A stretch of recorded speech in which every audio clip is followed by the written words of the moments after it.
My name is Patience Green, and today is probably one of the most important and exciting interviews I have ever done. Marcus Robinson is a graduate from Thurgood Marshall School of Law at Texas Southern University.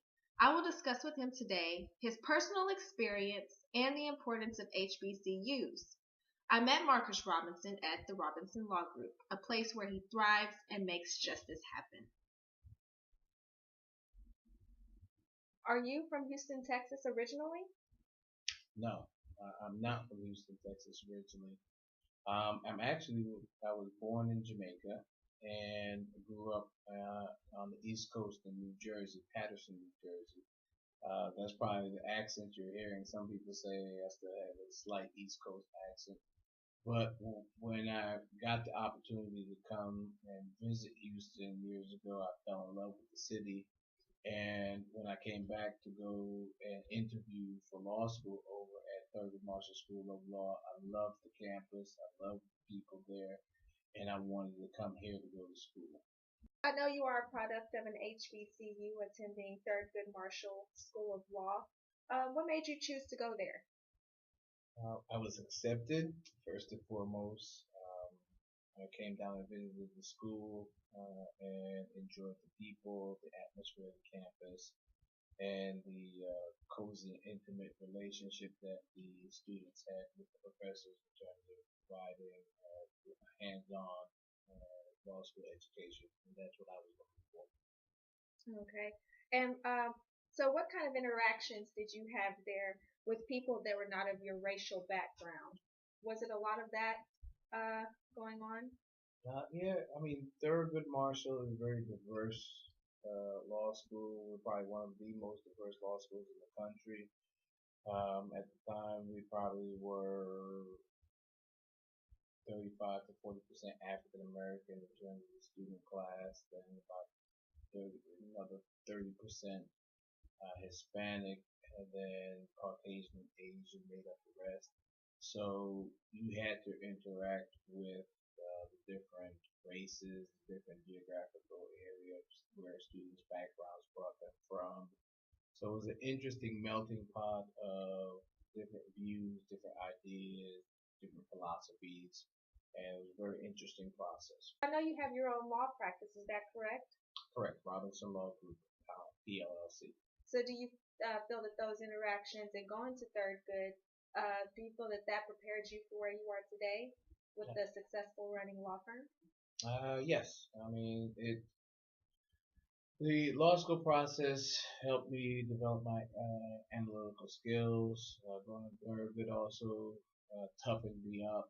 Um, you know, I'm a commercial litigator by trade, so every day I walk in the office, it's a proverbial fight to represent my clients with vigor in terms of the recovery of assets and value for them. And that's what I do every day. And it started when I was at Thurgood in terms of advocating and developing that skill.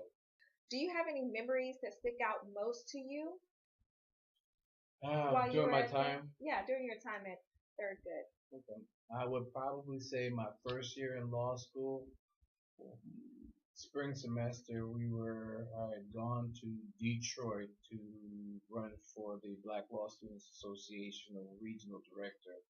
And during the conference, if I'm remembering correctly, Nelson Mandela was released from Robbins Island prison, and we were in a conference workshop that day, and they came in the room and made the announcement, and it was like a very moving moment to have him, another fellow lawyer and barrister, that fought so hard for civil rights, and to know that he was finally released. It was a very moving moment during my law school career.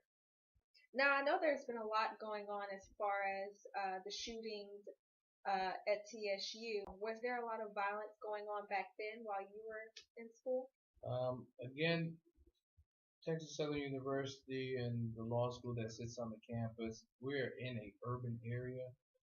I wouldn't say that there's anything unusual and out of the norm for there to be things like that happening. In this particular case, I think what happened is that they occurred sort of close in time, I think the university and the school is a very safe school. I think it's a place where you can go and plant yourself and grow and be the best and do what you need to do to put yourself in a position to be successful in life.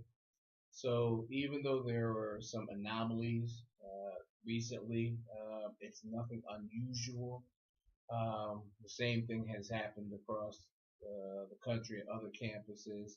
I don't take that as something specific to Texas Southern University. I think it's more specific to American society.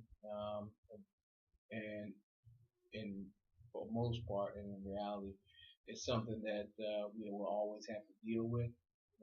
And the Second Amendment allows for it. So it's nothing that should stop any student from coming to Texas Southern University, law school, undergrad, and doing the best that they can do to be successful in their life.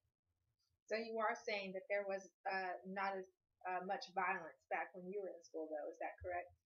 No, I'm saying that there is always some form of violence going on in urban areas. Um, and thinking about it, I can't recall there actually being a shooting on the campus or in the student housing. But there will always and will always be issues of some form of violence going on in an area such as where we are in terms of inner city school. So, but I don't think it's anything that would be a problem or issue with regards to impacting students not wanting to come to the school or having an issue being at the school.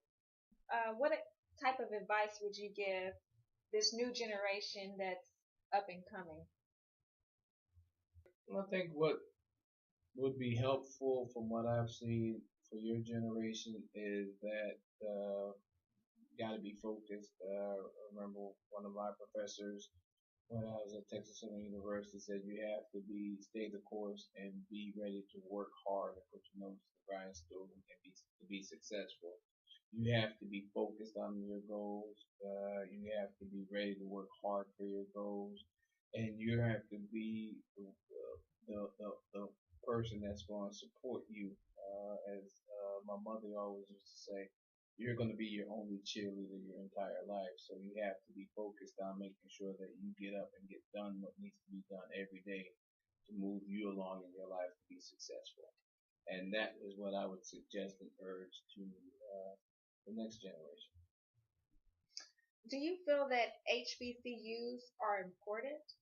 They're very important, very vitally important.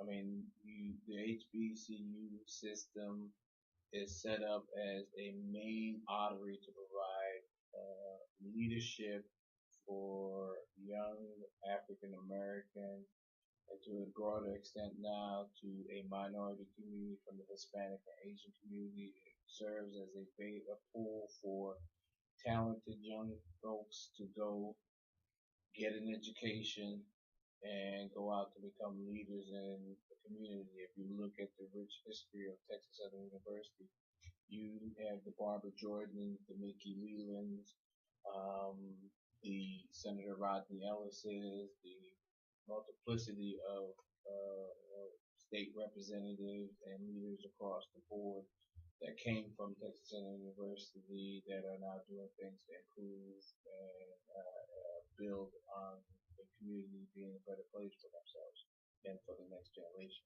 How do you feel about certain ethnic groups as far as like our culture, the African American culture? How do you feel about them not choosing to go and support those HBCUs? I mean, everybody has to make the decision as to where they want to go that best suits their needs. I would say that it should not be a prohibitive factor that, oh, it's a HBCU to stop someone from going to school. Again, as my philosophy on it is an education is something that you take and put forth internal to you and then utilize for your betterment. If you go to Yale or Harvard, you get the same sort of education in terms of learning information as you go to Texas Southern University at Prairie. And then the issue really becomes one of what are you going to do with your education that you get? What are you going to put out there in terms of what you want to show the community, your family, your friends that you've learned in that process? So I think that they're vitally important and continue to be vitally important in terms of creating an opportunity to educate the next generation of folks that will build and grow onto the community.